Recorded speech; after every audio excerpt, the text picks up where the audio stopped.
Så er vi i gang med endnu en episode. Den her gang, der skal vi have Helena med fra UX-professionelle. Men den her episode er sponsoreret af NI Media, og skulle du sidde derude og have lyst til selv at sponsorere podcasten, så er der plads til det.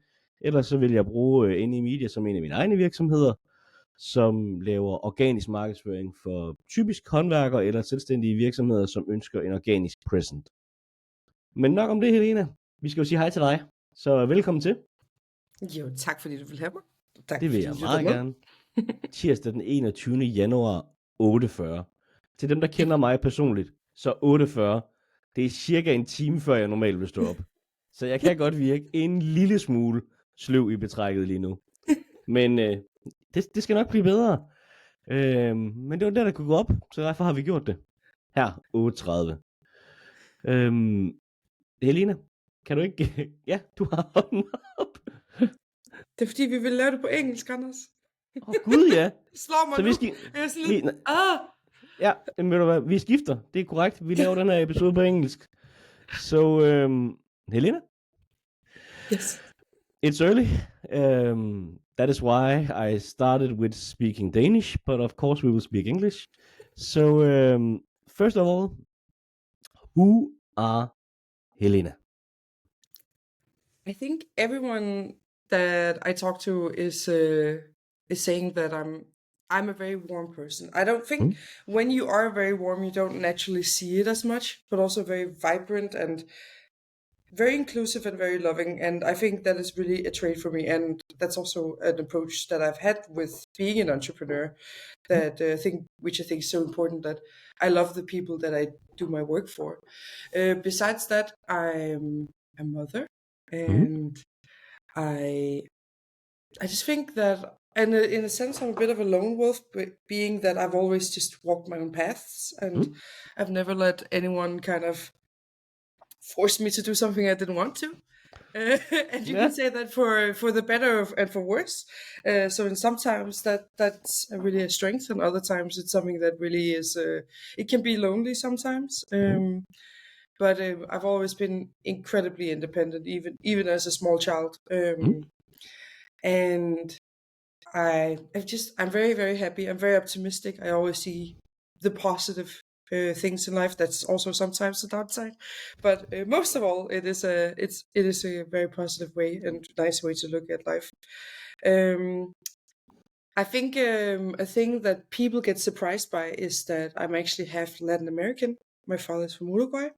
He was a political refugee, and I think that's also where I get some of the warmth from, is that even though he passed away when I was a young child, I was 10 years old, he still left a very big mark on me and seeing life differently. And I think that's also what made me stand out throughout all my life. And early in my teenage year, I found hip hop, and I was like hardcore hip hopper I was wearing caps and big baggy pants, and I just didn't give a shit. Like, I was the only one in Kolding, where I grew up, which is a smaller city in Denmark, and in Jutland, and I got a lot of shit for that because I didn't fit in, and I was an outlier. But I've never regretted that in any way. There's never a need for regrets, in my opinion. I think that it's all circumstances who forms us. Yeah. And it's the past us, but it was a part of being who we are today. So that at least there's never need for regret. You can be like, fuck, why did I did that? But that is the maximum you can do, in my opinion, or you should do. So the biggest regret I have in life is really like buying an apartment 3 months before the entire real estate market crashed. That was like that was a legit regret, but no one could have seen that like coming. So well, it is what it is. Yeah. A few people will say that they saw it and they earned a lot of money on it. See the movie Big Short. Apparently they know like 18 months ahead. Thank God I didn't buy anything before that. My biggest issue back then was like, wow, it's hard to buy a PlayStation. But that was my biggest issue. I remember it so clear that walking around, like, I could see many of my friends' houses were like on sale, and a lot of people were laid off. And at our home, my dad was the only one working, and we weren't affected in any way.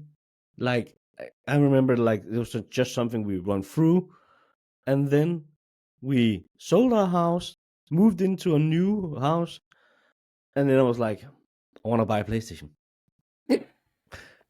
But no one was hiring kids or young people, so I couldn't get anything. So I was like, okay, we will wait. Tough luck. Yeah. So that was my biggest issue back then in 07, 08. Oh, wait. But yes. yeah, but I need to jump a few steps back, because Yeah.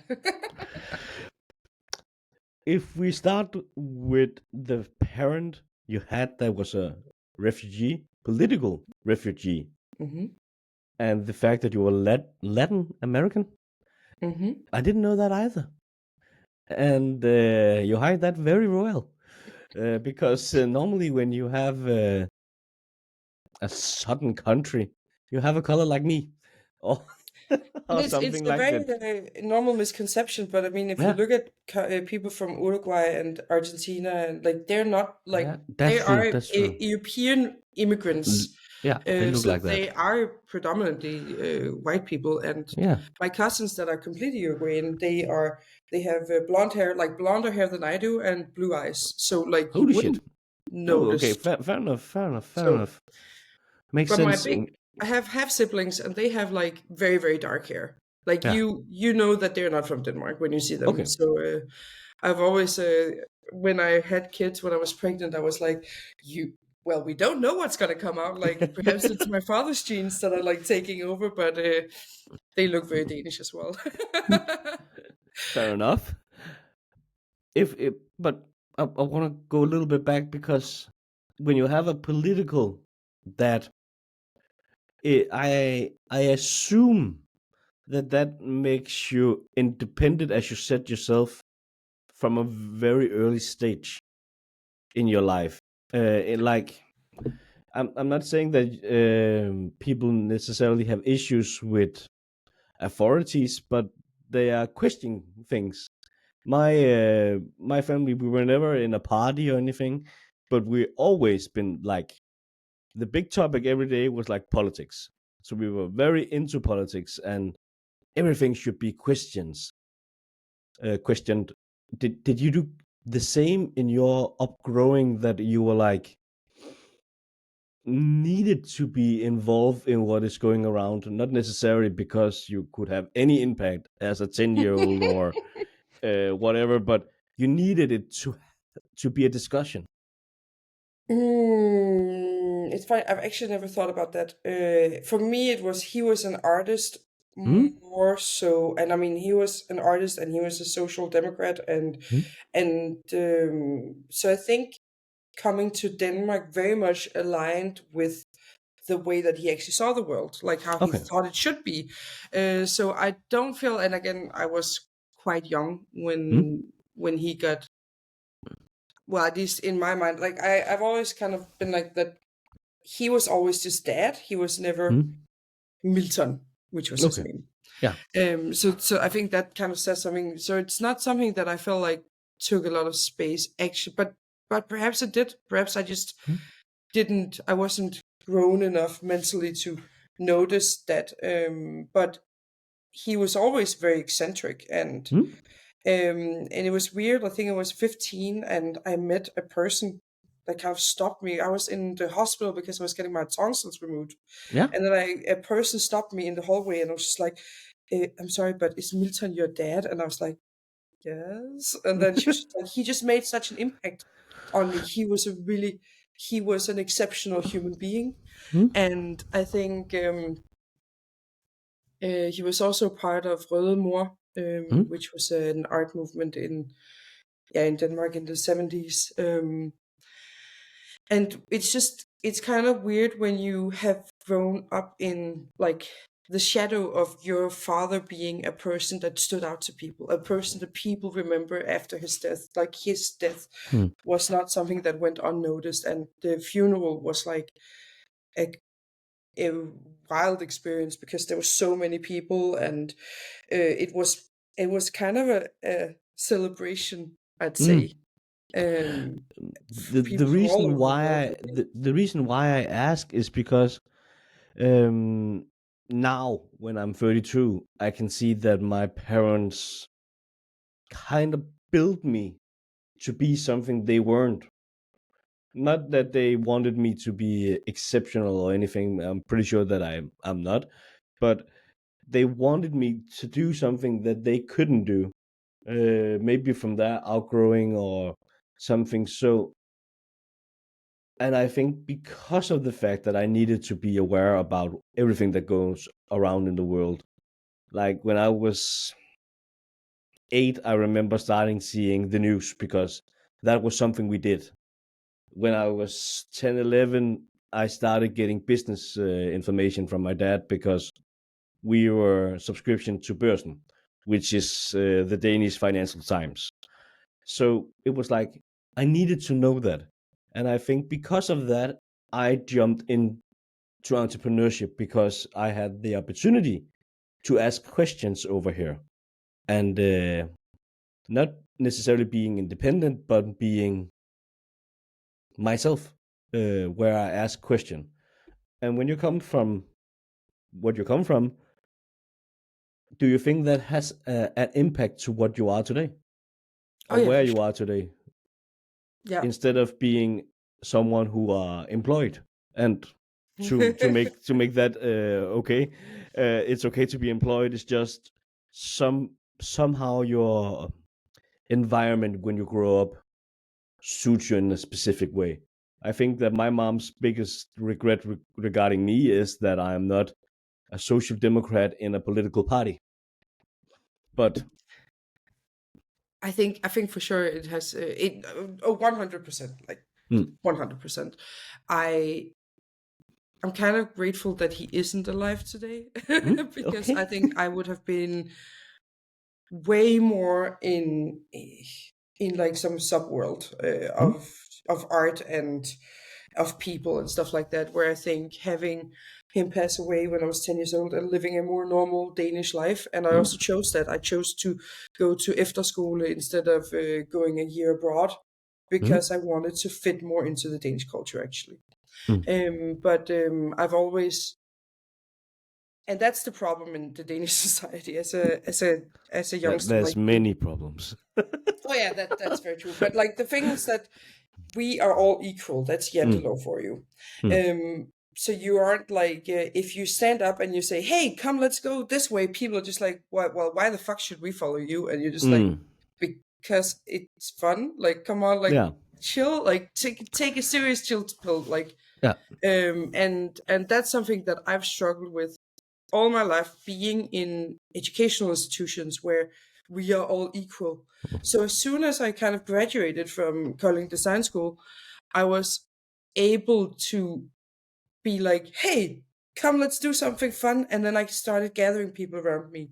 And because finally I was kind of free of that, we are all the same. And it's not that I'm not saying that I'm better than anyone. That's not the point. But the point is just like, suddenly there was the room to be like a leader and to have people follow you, and to wanting to do something good for people as well. So I think I've always had an issue with art because my father was notoriously poor. It was like my mom, she doesn't love telling the story, but like I've heard the story several times that he basically took all of their money and left because he was going to do an art project in Cuba and stuff like that. Right, that was not uncommon. So I've always had this, like, I need to, like, money needs to flow. I don't want to do art. Art is way too hard to do. So all this like kind of self-promotion that you need to do to sell something, that is art, like a product like that.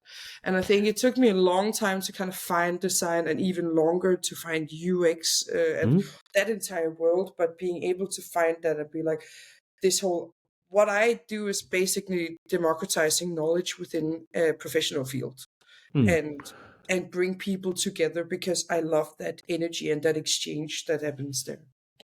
And I think that falls really well into what my father did, but just being the center was just art and political activity and stuff like that. Yeah, stuff with no money, but a lot of ideals. And nothing wrong with that. It's just in this world that we are living in currently, and I need to see currently, because yesterday we got Trump, so everything could be changing. Maybe he already took Greenland for some. That's decoy. Yeah, He's doing something worse. Yeah. But what you do today, and what you started saying when you said that you are told that you are a warm person. You and I met at, should we call it a seminar? Where we were two people. Yeah. Summit. We call it a summit. A subscription summit. Thank you. Now I remember what it's actually called. Sign up summit. Sign up summit. Yeah. We met each other there, sitting almost at the back road, doing shit and still listening. And very quickly we got in a conversation. And I agree on the fact that if people tell you you are a warm and easygoing person, I agree. But when did you learn that to be a skill? That you are an easygoing person, you're easy to talk to, because I assume, and we will slightly dive into what you do in your business from this point, but I assume that is one of the biggest things running your business. But when did you see that this was a skill or natural skill you had? I think it comes from me actually liking people and finding people interesting. So that is a very, very good. Like, it's a very genuine kind of like movement for it. It was. I can actually tell you in years. It was in 2015. I had just gotten my first real job as a UX UI designer in a fintech startup in Vancouver, where I had previously been on exchange. And my boss was like, he was like, Helena, I don't think you're aware that your best skill is that you are incredibly likable.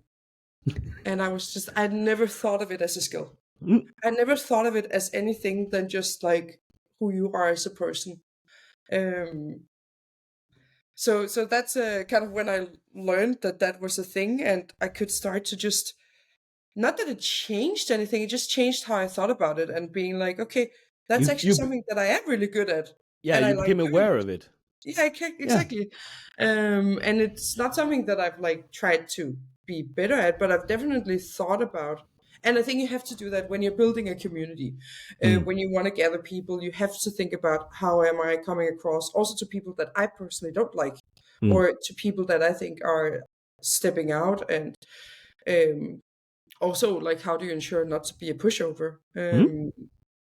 Which, I mean, I'm glad that I had my love affair with the hip hop environment, because that also makes you. I've always like had soft skin, but it makes you like come with some snappy comebacks, which is basically using humor in a way to defend yourself. And that was something that always made me stand out with loads of boys that I could snap back.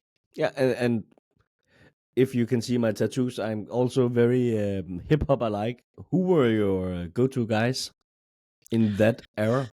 Because you and I can remember if we are the same age, but we are very close to. So I'm pretty sure that we grew up with some of the same rappers that we could lean into.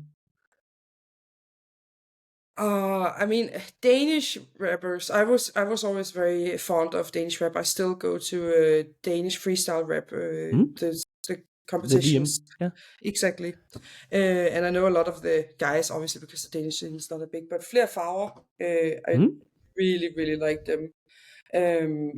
But like Talib Kweli, also like the old school, like A Tribe Called Quest and De La Soul. They also. I think I've always kind of liked the happy hip hop. Okay, That's a yeah. little bit warmer. My husband is also into hip hop. That's actually how we swiped right on Tinder. Yeah. Oh, but the light just went down. I don't know Yeah. why. But anyways, which one are you into? What do you like? I'm more into American hip hop, and I prefer the dark one. So Cool T, Eminem, Dre, Snoop Dogg, the what you will call the The more popular ones. the popular ones, the easy ones people go to. Then Ice-T, Black Alicious, Do you know Jedi Mind Tricks? Jedi That's Mind also Tricks good also. Yeah, start. That's really good. they are exceptionally good. That's for sure. Yeah. Niggas with attitude, of course. I think that due to the fact that I'm living in a smaller city than Kolding, Kolding is actually, now you call it a smaller city, but it is actually one of the big cities in Denmark. What I'm living in is in a small city where we are like 4,000 people in the county. Yeah, okay. There's Yeah, 60,000 when I was living in Kolding, so exactly, and being maybe the only black guy, that was easy for me to connect to these kind of guys. yeah. But okay, when did you? No, I would go the other way around. Why did you go into UX? I loved UX before I knew it was a thing. When I was 15, I was employed as a service employee at Feltet, Yeah. pushing carts around and filling up like the bags and stuff like that. And I remember clearly we went to a service course, and they were like, good service is when the customer leaves getting more than they expected. Mm. I was just like, I love that idea. And but then I kind of quickly realized I didn't want to work in the service industry because I didn't want to be the person serving the food. I want to be the person that was served the food, but had the good experience, right? So like, I don't want to I don't want to be the slave in that relationship, but like that sounds so nasty, but like I wanted to get the good service and make, and also just like optimizing. I really love the idea of like making things work smarter, but obviously at 15 you can't really explain that when you don't know words like optimization and UX. Was like, I was on my master's in Kolding Design School doing what I called interaction design back then, before I even like was introduced to the term UX. But this whole thing of designing experiences, UX is short for user experience, and it's normally known in the art of creating digital experiences. So when you interact with an app or a website, or even your smartphone, or talking to Alexa, all these things are digital like services, digital experiences. And it was just love at like first sight when I kind of was like, even interaction design was just like this, because I was stuck in this world where it was like fashion design, graphic design, and industrial design, and I was just like, where do I fit in? And I was so frustrated because I didn't fit in, and I had to like again like walk alone and just be like, I like this thing. And then I got the term interaction design. Okay, I could latch on to that, but I never felt it was quite right. So I spent like another year of like trying to turn into industrial design into interaction design, and always working in that cross field and trying to kind of mow my own lawn in someone else's garden, so to say. But I love it. It's such an interesting field, and I also love that there's no rights, there's no wrongs. It's all about how much do you know and how can you apply your knowledge. And talking to intelligent, sharp people that are empathical and curious all day. That's just it's really a dream. I agree totally. The best thing you can give a human is being a part of something where the passion is joyful. Yeah. That was my best translation of something my mom said when I was young. But I hope it makes sense in English. But it makes sense in Danish, so doesn't matter. Say it in Danish. Let's have it in Danish. No, I can now. Now I wasn't that good in school, so when I'm English, you can see now it's fucking up. When I'm English, I'm English, and then I can go back. The switching around is like, yeah. No worries. I'm a man. I can't do several things at the same time. I breathe, I look, and I talk. It's like too many things. The best English school I ever went to, that was like taking a semester in Canada and was being forced to speak English all the time. And I don't know if my teachers was like really fond of me or really annoyed by me, but I would always be just like, if there was a word I didn't understand, I would just be like, what does that word mean? Yeah. And just like, I'm sorry that you guys understand, but I don't. And I want to understand what's going on because I care about what we're doing here. Yeah. So, that is a good way to learn English. I can say it even now. Wow. Let's move on. No, because now you said how you learned it. Now I want to say how I learned it. I learned it because I hired a person who were from Denmark, and I couldn't speak Bulgarian, or was it Hungarian? I couldn't speak the language, so I only had the opportunity to learn English. And I remember clearly when I left him after talking some kind of IT related stuff. I left him. I could see him follow me and go to one of my colleagues who were better than me in other languages. And what did this mean? What did he mean here? And I was like, fuck. Oh Christ! I mean, that's the good. Like, thank God for ChatGPT. Now, like today, that would have been so much easier, right? Definitely. Yeah. New world time. You are a warm-going person. You like building communities. You have a art upgrowing with your dad. You went into art. No,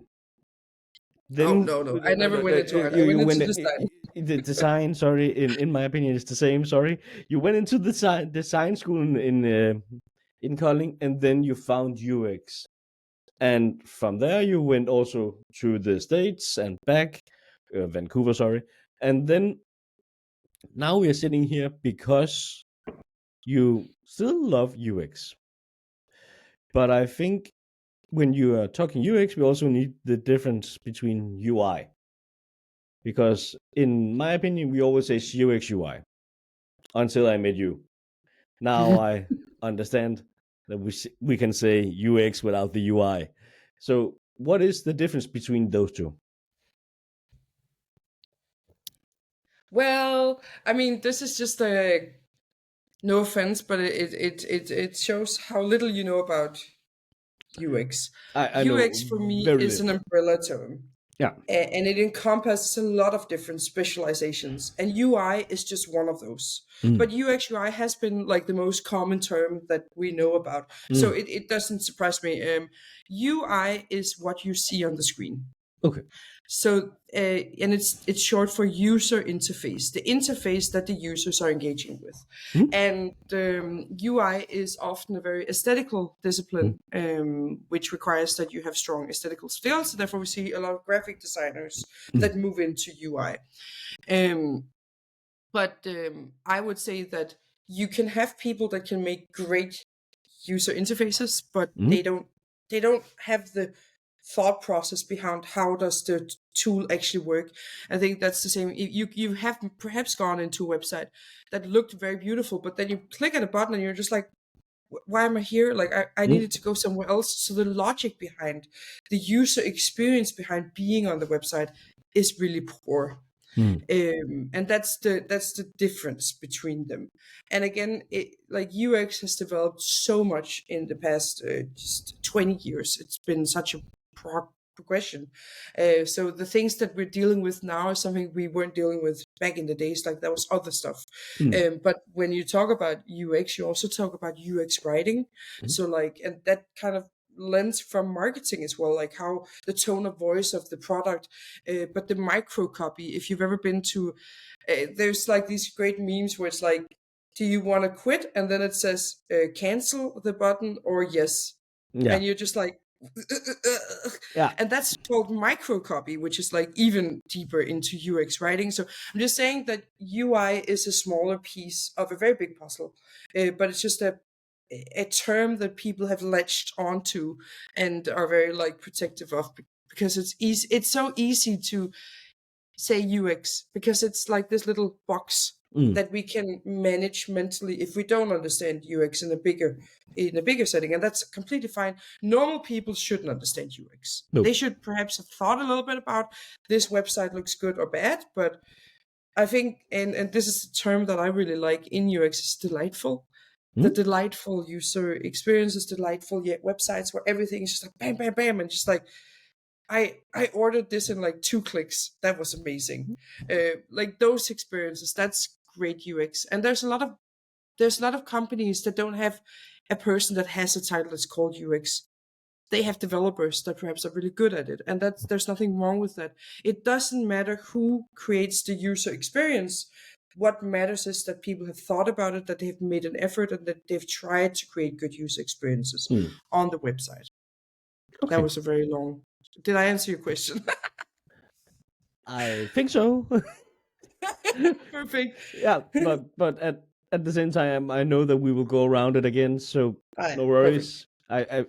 You at least came with a very broad explanation for it, and that was what I asked for. So, what you do today? Because you said after leaving Conning Design School that you now had the opportunity to raise your hand and say, "Hey, let's go over here and build a community." So I think we should start there, or you can take me wherever you want to start. But basically, you are free of the Danish society's law, which is called Jantelov, and you have to be like everybody else. You're free of that, and you raised your hand. And where and when did we start the journey into entrepreneurship from here? I had already been flirting with entrepreneurship for a while. So when I was on exchange in Vancouver, I went to the startup weekend, and that changed my life. That literally changed my life, because I was under the impression that I was going to get into a design agency and then I was going to work my way up, because I didn't understand what entrepreneurship actually was at this point. And I'm like 26 or something at this point. So it kind of shows you like I've just been walking in a bubble where I just hadn't been exposed to it. And I'm so glad that they're doing something to educate the youth nowadays. And then I went to the startup weekend and I was just like, fuck yeah. Because I had met people that worked so that they could go on vacation, and they didn't really like their job, but and I was just like, that was just kind of what I was expecting of life. And suddenly I saw this fire in people's eyes, and this fire soul, ildsjæl.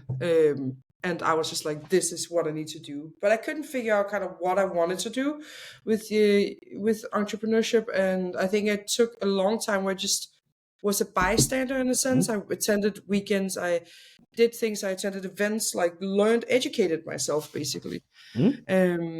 Because I knew that I wanted to do something for people that I cared about. I think that's so important in entrepreneurship. Unless you just want to make a lot of money, then you can do it for other reasons. That's nothing wrong with that. But for me, I wanted to do it. I only want to do one entrepreneurial journey, so to say. And like, I want to be on that path. And that's what I want, at least right now in life. And I actually changed my master thesis. So that was actually about how do you build a community? What is that?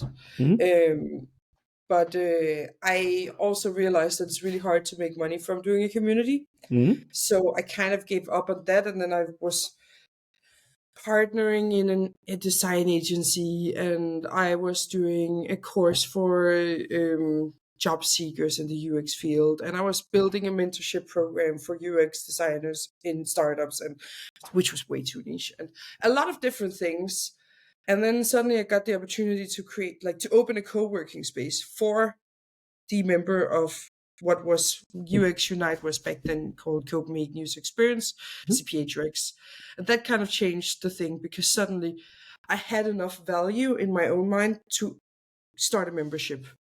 So that was when, I think it was January 1918, that I went full-time on it, and I stopped my dagpenge A-kasse and I registered an IVS.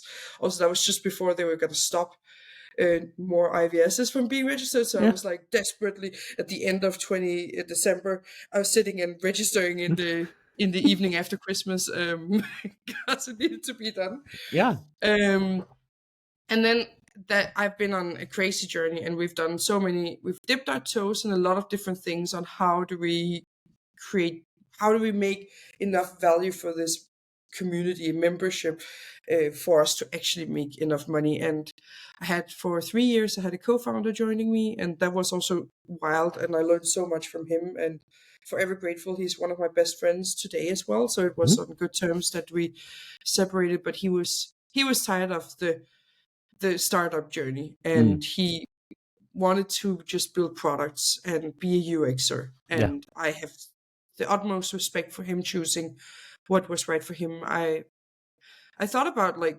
stopping as well, but I can't see myself not doing it. I think if I stopped, then I would just start doing it again at a smaller scale, and end up somewhere around in something similar again, because I really love it.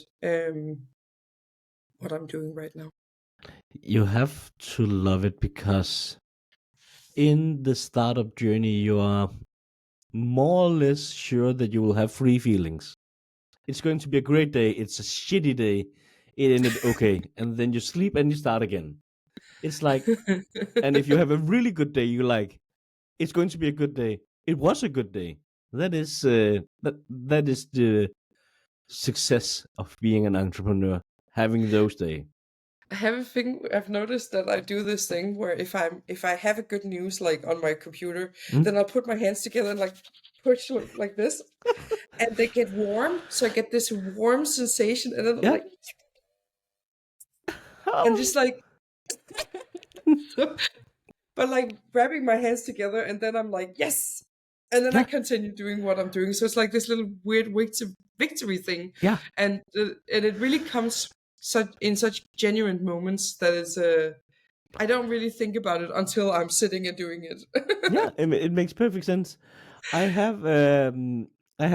do the same. I have it's 1841 bell from a ship where you like cling, and I have that one. I put it on my first office, and I have it with me, and I do that every time until my wife took it down, because apparently the sound is horrible. So now I just lift it and go. Oh yeah. Enough about that. So you is it right to say that you basically moved into the way of being an entrepreneur? It was not just something that you were seeking it, but you didn't necessarily find it, and somehow you just was there at the right time, at the right moment, where you were like, okay, this we can do? Or was it like an idea that pops up in your feeling as like, I need this? How would you say it? Because there's nothing right or wrong for that either. That's the perfect thing about entrepreneurship. But it sounds like you just was there, and then it was like, I gotta do this. I think that the thing was that I had given up on it becoming something that I could make money from. So I was doing it completely out of passion. Yeah.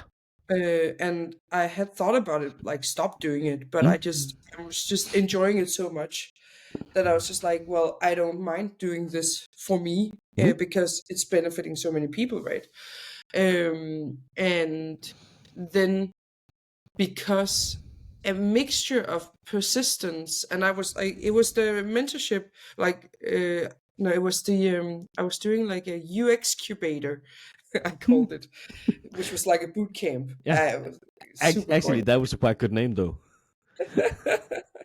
But it was basically I took and I pulled it out of my ass completely. So I basically said I'm gonna do a 2-week boot camp for, I think I said up to 15 people, something like that. Mm. And then 13 people signed up.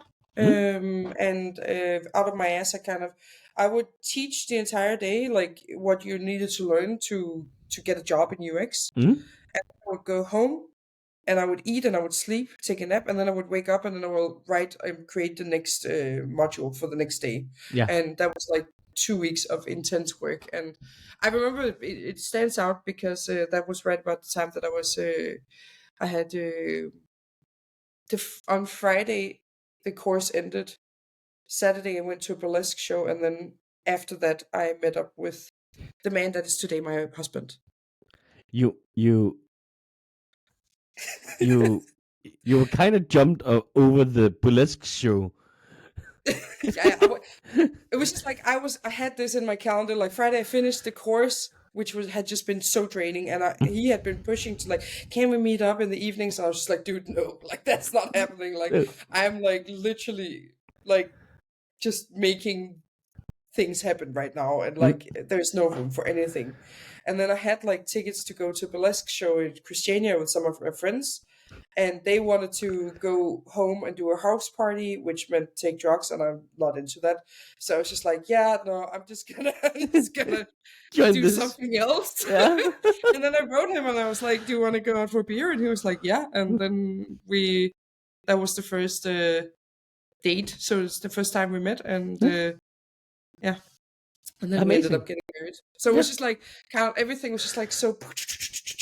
But and then after having done that 2 weeks course, the whole thing was we went to Symbion in Østerbro. Yes. And Peter Munkholm, who was there at the time as a community manager, he was like, well, what do you want to do? And I was like, I would love to create a co-working space for people. And he was like, we can do that. We can give you 6 months of free co-working space, like where you get a room where you can do like, it was very meta, a co-working space and a co-working space. But that was fine. Yeah. And then that was what triggered that I was like, okay, then we're gonna create a company now, because now I have the angle. Now I have that I wouldn't call it secret sauce, but just like that value proposition that makes it worth becoming a member. And we sold it very cheap. It was like 150 kroners a month.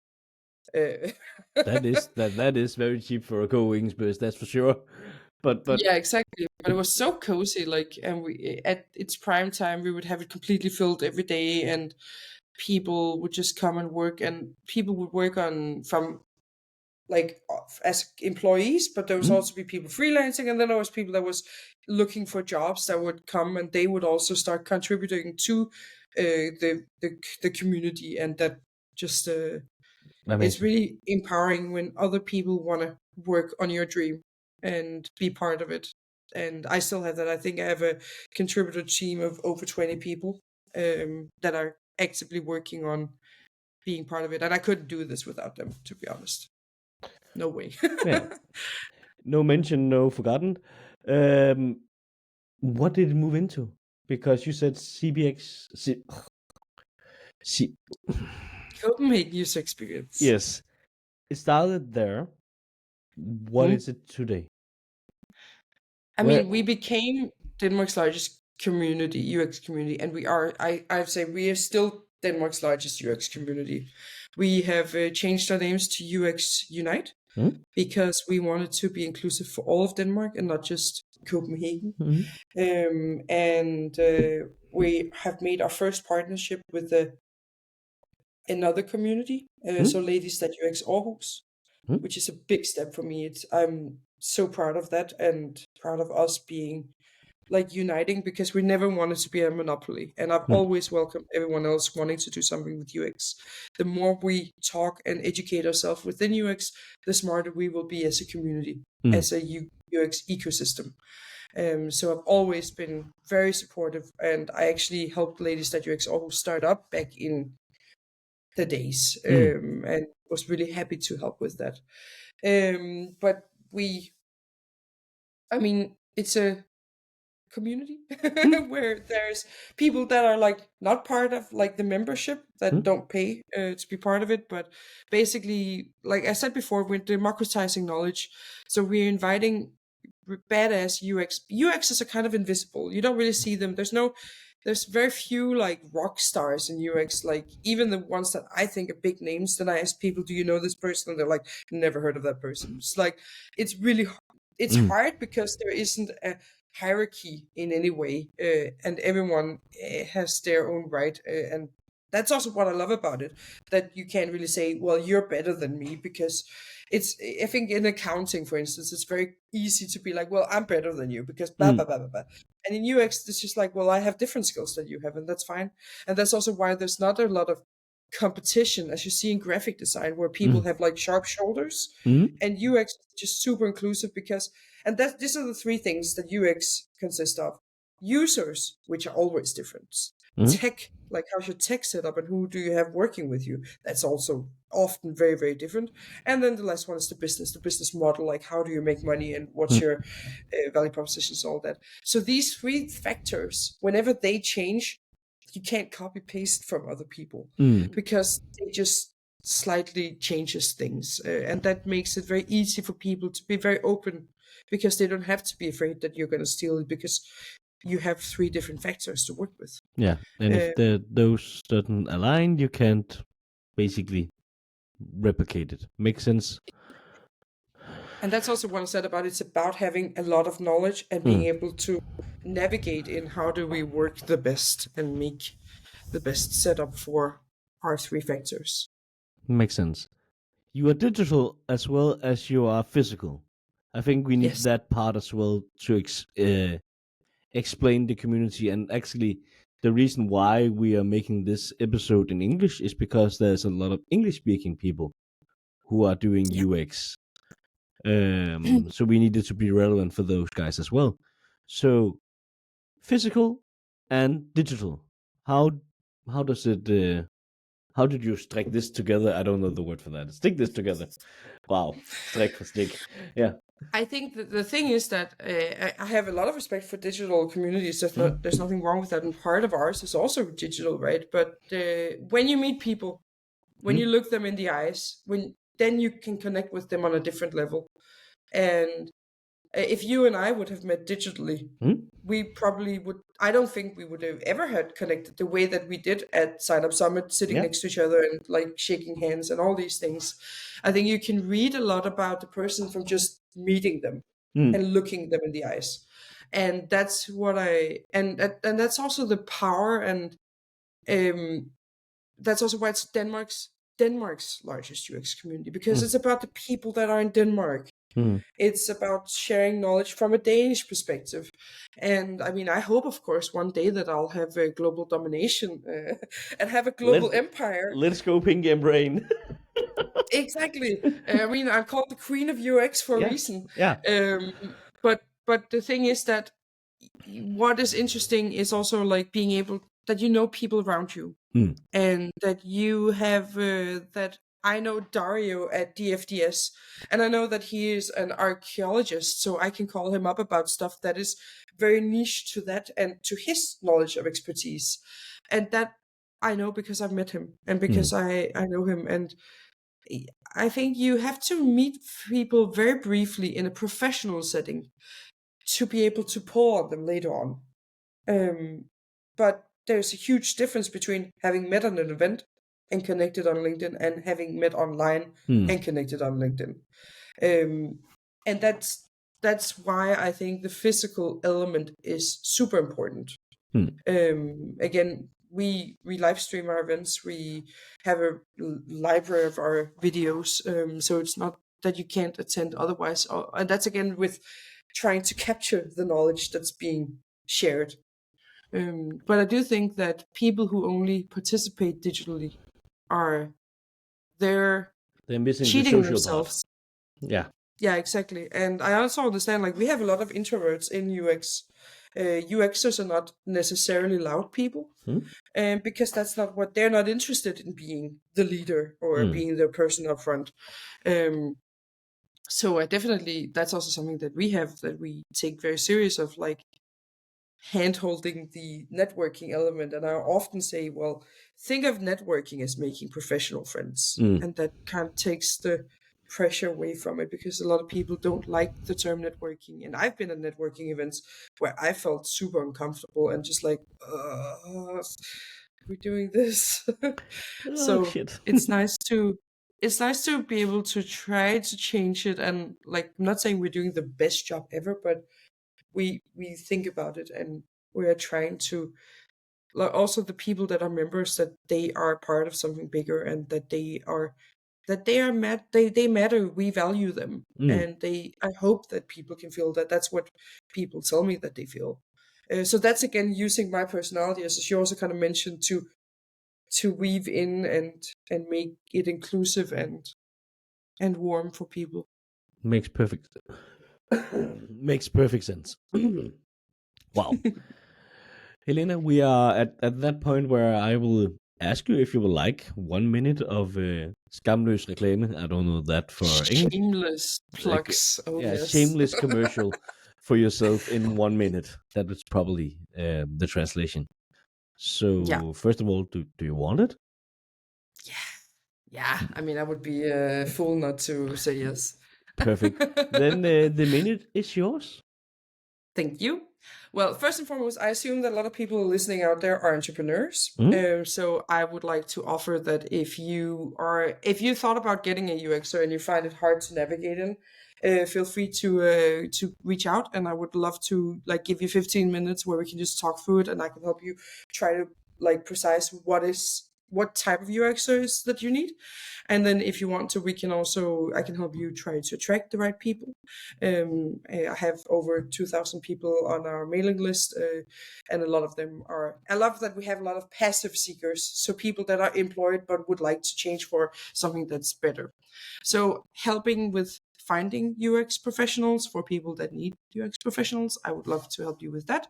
If you are a UX professional, then obviously go to uxunite.com and become a member, and then you can be part of the community, part of the change. You can network with some amazing people, and you can get a lot of resources, a lot of knowledge sharing. And also, if you just want to get some help with being on stage, I can help you make that happen as well.